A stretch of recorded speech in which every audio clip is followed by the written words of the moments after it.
30 වෙනි ගාන. එතකොට ඔන්න වර්ගමලයේ වර්ග මීටර එකක් වන සිලින්ඩරයක් තියෙනවා. ඒකේ 2500 බලයක් පොද තියෙනවා. ජලයේ මත 0.2 උඩින් තියෙනවා පිස්ටන් එක. පල්ලෙහා සිදුරේ වේගය v තමයි අහන්නේ. එතකොට මෙතන ජලයේ වේගය අපි නොසලකා ඉන්න තරම් කුඩායි කියලා හිතන්න වෙනවා. එතකොට මේකේ දත්ත තියලා තියෙන විදිහට අපි කුඩා වේගයක් කියලා ගන්න වෙන්නේ. අපිට ඔක්කොම රවුම් උත්තර දෙන්නේ. අපිට පේනවා මේ තන වේගය නොසලකා ඉන්න තරම් කුඩා කියලා. මෙතන වතුරේ සිදුරක් දීලා නැහැ නේ වර්ගඵලයේ කුඩා සිදුරක් කියලානේ. එහෙනම් මෙතන වේගය v1 බිඳුවයි. මෙතන P ඉන්නේ P1 කියලා ගන්නවා. එළියට ගියාම P ඉන්නේ මොකෝ වෙන්නේ? P0 වෙනවා. වේගය v වෙනවා. අපි මොකෝ වෙන්නේ? මෙන්න මේ චලාංශය මෙහෙම එළියට එනවා කියලා හිතලා බලපෑමේ දානවා. P1 ධන චල ශක්තිය භාගයයි ρ v1 වර්ගය. විභව ශක්තිය මේ උස h කියලා ගන්නවා. ρ gh. පල්ලෙහා ලක්ෂයේදී P0 වෙනවා. පීඩනය මෙතන චල ශක්තිය භාගයයි ρ v වර්ගය. අපි විභවචන මට්ටම මේක කියලා ගන්නවා. විභව ශක්තිය බිඳුවයි. මේ P1 පීඩනය ඇති වෙන්නේ කොහොමද? උඩ තියෙනවා වායුගෝල පීඩනය. මේ බලය නිසා පීඩනයක් එනවා.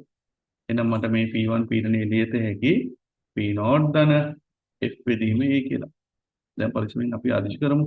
P1 කියන්නේ නම් P0 ධන F බෙදීම A ධන භාගයයි ρ V1 වර්ගය මේ ටික බිඳුවයි කියලා ගත හැකි. ධන ρ GH සමානයි P0 ධන භාගයයි ρ V වර්ගය. අර P0 P0 කැපිලා යනවා. එහෙනම් අපි ආදිශ කරනවා. F කියන්නේ 2500යි වර්ගඵල 1යි. 2500 නේද?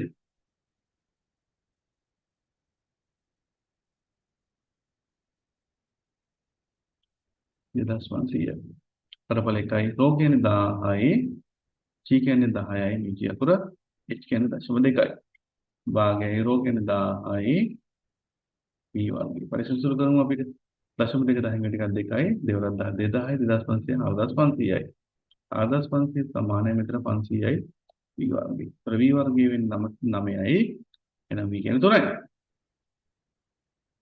ප්‍රවේගය 3ක්. එහෙනම් උත්තර අංක 5. දිහ උත්තර අංක 5.